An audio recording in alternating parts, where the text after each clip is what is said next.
I'd like to start by accepting the committee amendments contained in comments 6 and 7 in the analysis. SB 13 is an important bill that will ensure the development of affordable accessory dwelling units. Unlike single-family homes or multifamily buildings, ADUs are cheaper, they're quicker to build, and they require no public subsidy. However, hundreds of homeowners are stopped in their tracks when they're handed a $60,000 bill for development impact fees. SB 13 creates a tiered fee structure which changes ADUs based on their size to take into consideration that the impact of the ADU on the neighborhood's infrastructure and services is inherently different from other types of new housing. These excessive fees, coupled with stringent code standards, have prompted many homeowners to build ADUs without permits. We all know somebody in our neighborhood or around the corner that has an unpermitted ADU.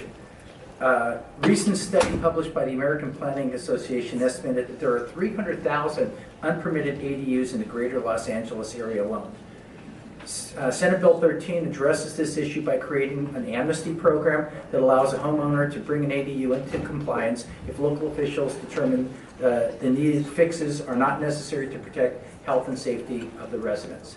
Senate Bill 13 has been substantially slimmed down significantly since last year's Senate Bill 831 by removing requirements pertaining to floor area ratios, setbacks, and lot size. With me today is Samara Cisneros from the Bay Area Council and Steve Vallejos, from a builder of prefabbed ADUs. Mr. Chair. Go ahead.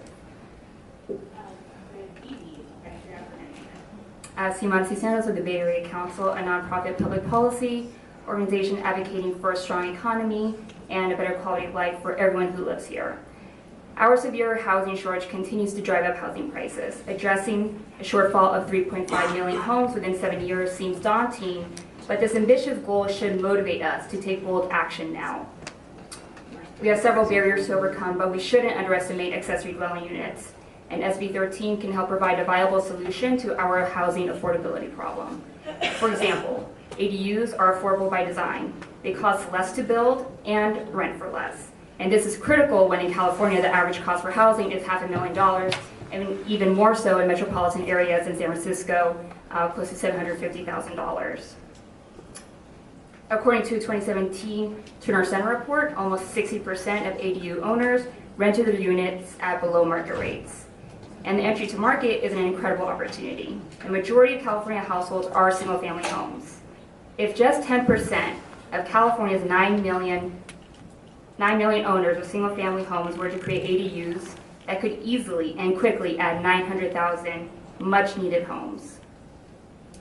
Although we made some progress in lowering ADU restrictions with the passage of SB 1069, which we were proud to sponsor, SB 13 builds on this legislation and provides additional solutions. Impact fees are a major burden for the typical homeowner and are designed for new construction that trigger increased services and utilities. The tiered fee reduction proposed in SB 13 strikes a fair balance for both homeowners and agencies. Eliminating the local requirement of owner occupancy is also key to unlocking this housing solution. In California, almost 2 million single-family homes are renter-occupied. This is an unnecessary requirement, reducing options for homeowners and renters. This bold legislation will add thousands of new homes to California's housing stock. For these reasons and more, Bay Area Council is pleased to support SB 13.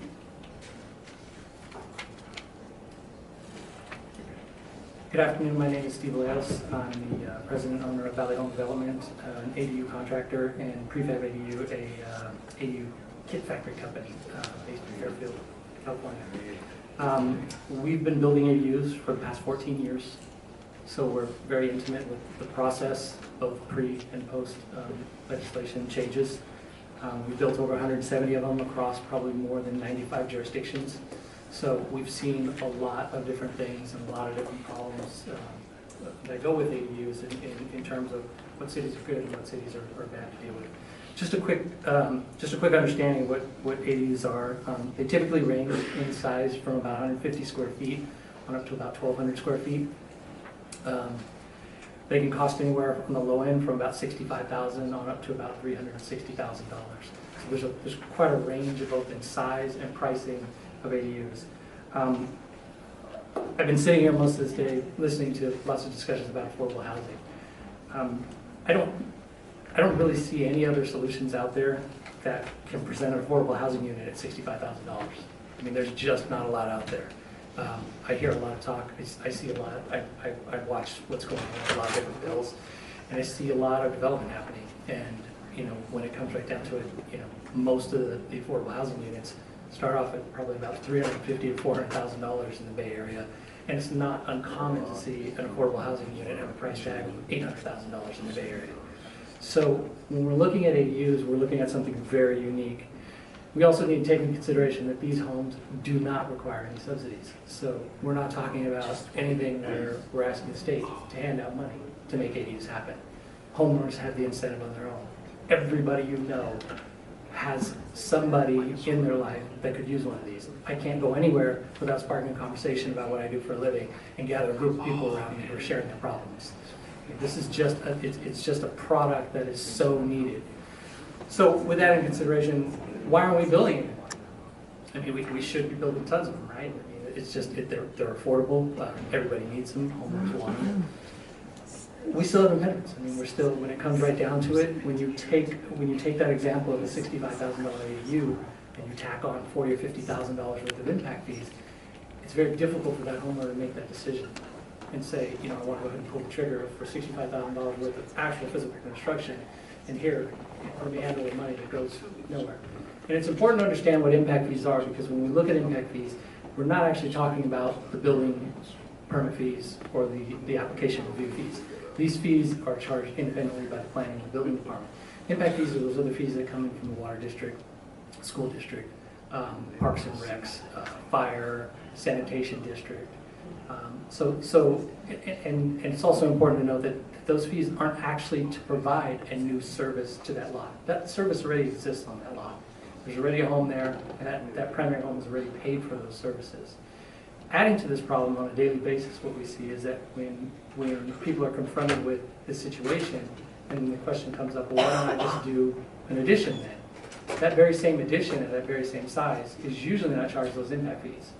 So now we have this situation where a homeowner is deciding whether they should do an ADU or whether they should just do a simple addition. The problem with that scenario is that we're discouraging them from actually building an affordable unit. And we're actually steering them towards a solution which basically further exacerbates the problem by creating more McMansions and bigger homes that cost more and make the divide further. So I think we really need to do this opportunity justice by finding ways to reduce those fees and make it easier on the consumer, and make it relative to the actual cost that they're burdened with for the actual construction of that unit.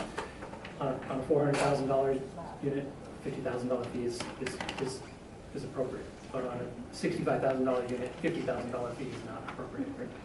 Right? The other issue that comes up every now and then is owner occupancy. And I just want to do a quick point on that.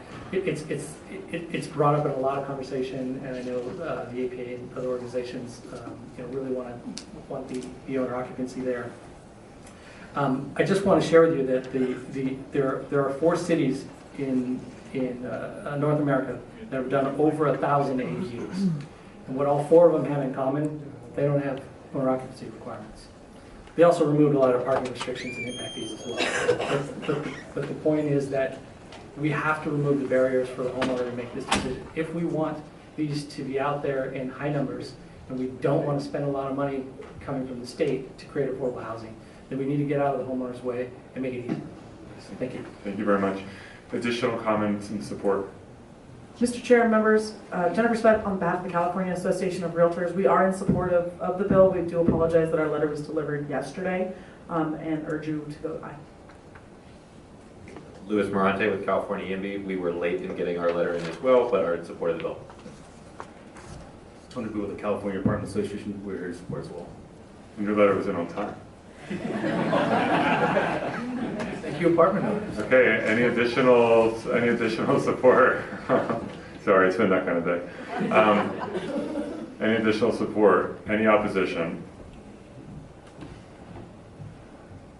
Good evening. evening, Chair and members. I'm speaking of the American Planning Association, Lauren De Valencia, representing the American Planning Association. We do have an opposed unless amended position on the bill, but I just first want to appreciate the diet, I guess you could say, that SB 13 is, and the work that Senator Wieckowski has done to slim down some of the changes that were initially proposed in previous versions of the bill. We do really appreciate that, and so from that starting point, perhaps we're not as far apart on some of the concerns that we continue to have. Generally speaking, APA is concerned that we do see annual changes being proposed each year to the ADU law. We do know, as everybody has seen, that we have seen a substantial increase in ADU production over the past few years with the changes in 2016.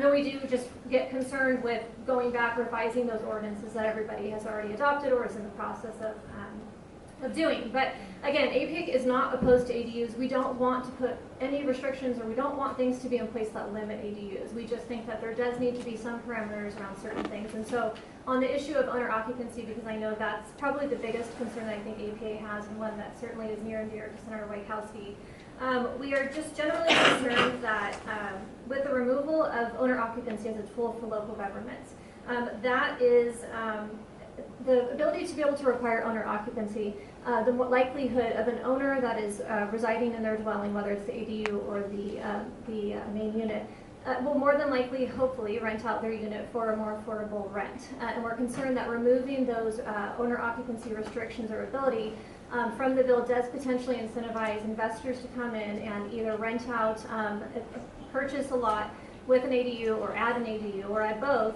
and then rent them out for whatever the market will bear. And we don't want to see that. We know that some jurisdictions do use owner occupancy as a tool to then place affordability restrictions on the unit, so that if owner occupancy is not required, for example, Santa Rosa will waive owner occupancy requirements. And we understand that there are other jurisdictions that do have other hardship waivers in the event that the owner moves out of the main or the ADU. Or needs to move for work-related reasons. We also understand that there's been some issues with financing on owner occupancy, and we really don't want that to be the impediment to being able to still require it. So we're really hopeful that we can try to work with Senator Wieckowski on maybe fine-tuning some language in those instances, so there are hardship waivers and there is the ability to require that. But hopefully we can continue to work on this issue, and for the reasons I've stated, for now we are opposed unless amended. Thank you. Evening, Ron Wieckowski with the California Special Districts Association. We took an opposed position on Friday, so my apologies for the late opposition. For our park and fire districts, impact fees are an essential source of revenue. In particular, for our fire districts, the impact fees typically go to pay for new equipment, new engines to service areas as population density increases. For our park districts, the impact fees typically go towards establishing new parks as population in cities increase. So again, we have concerns about the ability for our districts to continue providing public safety services as well as services for quality of life if SB 13 moves forward. Thank you. Okay, any additional opposition? Seeing none, we'll bring it back to the committee. Colleagues, any questions or comments? Senator Caballero.